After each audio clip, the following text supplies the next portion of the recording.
শীতল হয়ে যাওয়া কফিটা খেয়ে তন্ময়ের সর্বাঙ্গ গুলিয়ে ওঠে। দেহের সমস্ত অংশ জুড়ে কুৎসিত শিহরণ বয়ে যায়। লম্বা একটি সময় ধরে থমকে চোখ মুখ বুজে পড়ে রয়। চিনি হয়তো বা বয়ামে যতটুকু ছিল সবটুকুই কফিতে ঢেলেছে। না হলে এতটা মিষ্টি কিভাবে হয়? এহেন মিষ্টি ধাঁচের কফি খাওয়ার অভিজ্ঞতা তন্ময়ের এই প্রথম। সামনে আরও কত রকমের অভিজ্ঞতা উপভোগ করতে হয় তা এক সৃষ্টিকর্তাই জানেন। বমি ভাবটা কেটে যেতে বিছানা ছাড়লো। ফকফকে সাদা ফ্লোরে পদচারণ ফেলে উঠে দাঁড়ালো। জানালার সম্মুখে এসে বাইরে তাকালো। সূর্যের ঈষৎ দেখা মিলল এবেলায়। সূর্যের দ্যুতি ছড়িয়ে বাগানটি লোভনীয় দৃশ্যে পরিণত হয়েছে।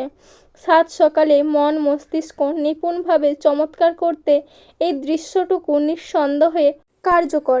কার্যকরী এই বাগানের চেয়ে বাগানের মালিনীর সুশ্রী মুখমণ্ডল অবশ্য আরও দৃঢ়ভাবে কার্যকারী।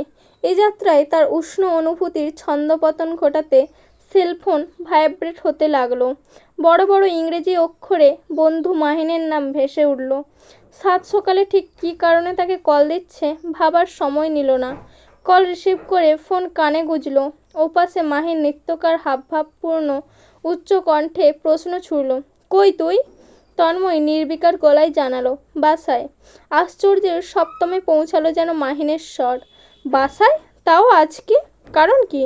তোর প্রেয়সীর মনোমালিন্যতা গলে গেছে? এহেন প্রশ্নের সম্মুখে তন্ময় নির্লিপ্ত।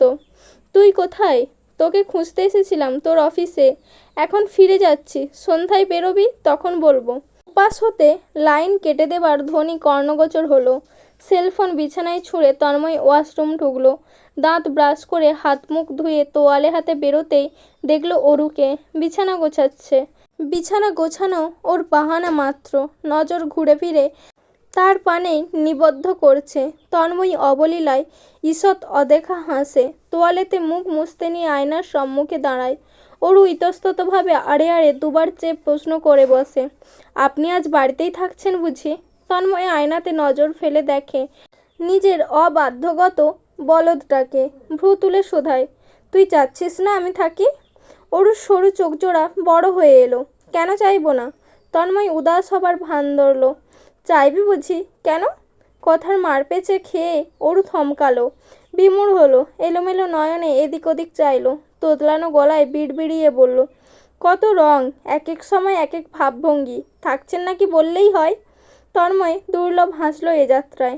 গম্ভীর কণ্ঠখানা ফিনফিনে পাতলা শোনালো, থাকছি, বাড়িতেই আছি আজ।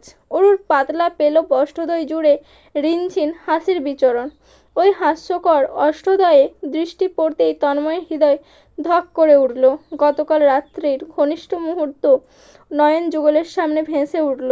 ছোটোখাটো মেথিন মসৃণ দেহ ছোঁয়ার অনুভূতি এখনও সতেজ। ওষ্ঠতে ওষ্ঠ মিলনের অনুভূতি স্পষ্টভাবে চেতনা জুড়ে। সাদা দাঁত ঠোঁটে পিষে আর চোখে চাইল। ওর ফোলা ফোলা গালজোড়া হাসির তালেতে লোভনীয় দৃশ্যে রূপান্তরিত হয়েছে। তন্ময়ের ইচ্ছে করল দূরত্ব ঘুচিয়ে গাল দুটো টেনে ধরতে। এক চিত্তে কিছু চুমু বসাতে পারলে হৃদয় প্রশান্তি অনুভব করত। তবে ক্ষণিকের প্রশান্তি লোভনীয় হলেও সেই লোভের ডাকে সে সাড়া দেবে না। অরুটা ভীষণ ছোট। এসব কুকর্মিত কাজকর্ম মেয়েটার অষ্টাদশী হৃদয়ে তুফান বইয়ে দেবে। তারপর পড়াশোনা যাবে গাঙ্গে ভেসে। দেখা যাবে তাকেও ভয়টয় পাবে না, কথাবার্তা শুনবে না।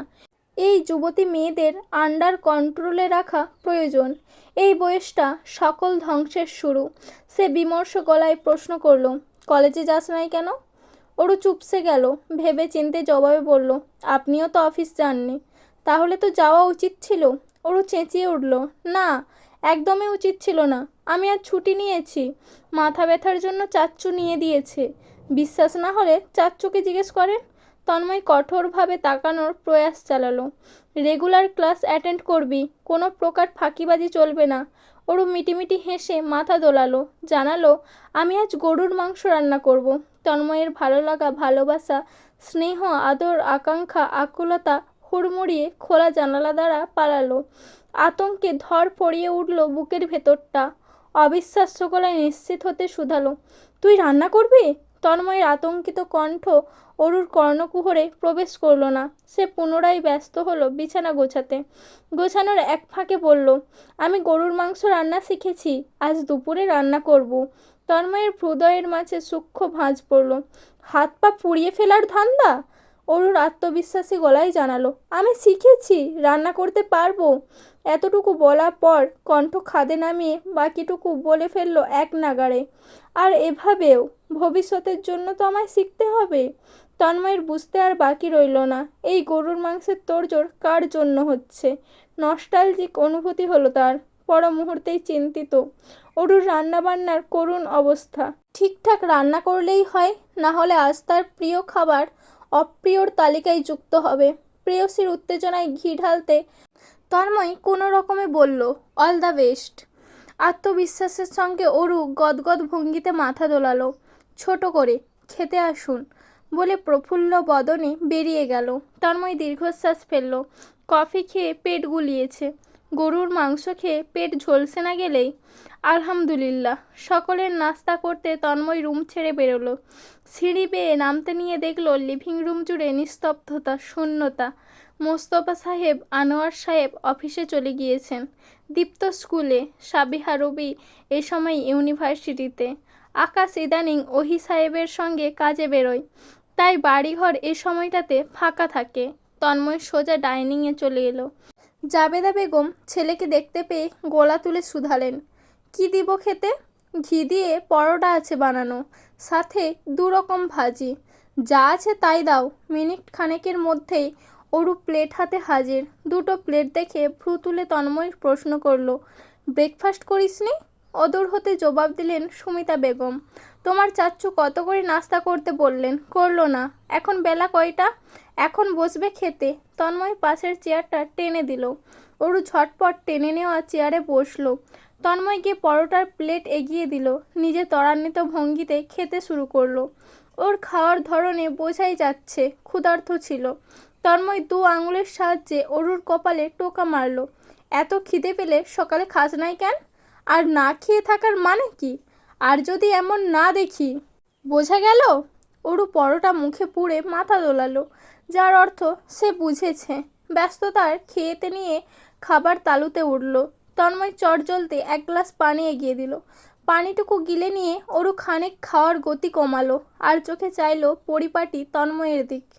জাবেদা বেগম এলেন, তন্ময়ের উদ্দেশ্যে বললেন, বাবা তুই বাসাতেই তো আছিস তাই না? তন্ময় খেতে নিয়েই জবাব দেয়, কোনো দরকার ছিল? হ্যাঁ রে, একটু বাজারে যেতি, কিছু তাজা সবজি লাগবে। যেই বাড়িতে থেকে এলাম সে বাড়ির বাড়িওয়ালা রাহানুমা আফাকে দাওয়াত করেছিলাম, মেয়েটা নিয়ে আজ আসবে জানিয়েছে। ভালো মন্দ রান্নাবান্না তো করতে হয়। অরু খাওয়ার এক ফাঁকে প্রশ্ন ছুড়ল, ওনার মেয়ে আছে বুঝি? কে সে? রেবেকা, সাবিহার সাথেই তো পড়তো, চিনিস না? এখন চিনলাম। তন্ময় বলল, লিস্ট করে দাও কি কি প্রয়োজন। জাবেদা বেগম দ্রুত পায়ে ছুটে চলে গেলেন লিস্ট করতে। অরু এই ফাঁকে সুকৌশলে বলল, আমিও যাব। তুই যে কি করবি? যাওয়া লাগবে না। পরোটার শেষটুকু মুখে ঢুকিয়ে অরু উঠে দাঁড়ালো, আমি রেডি হয়ে আসছি।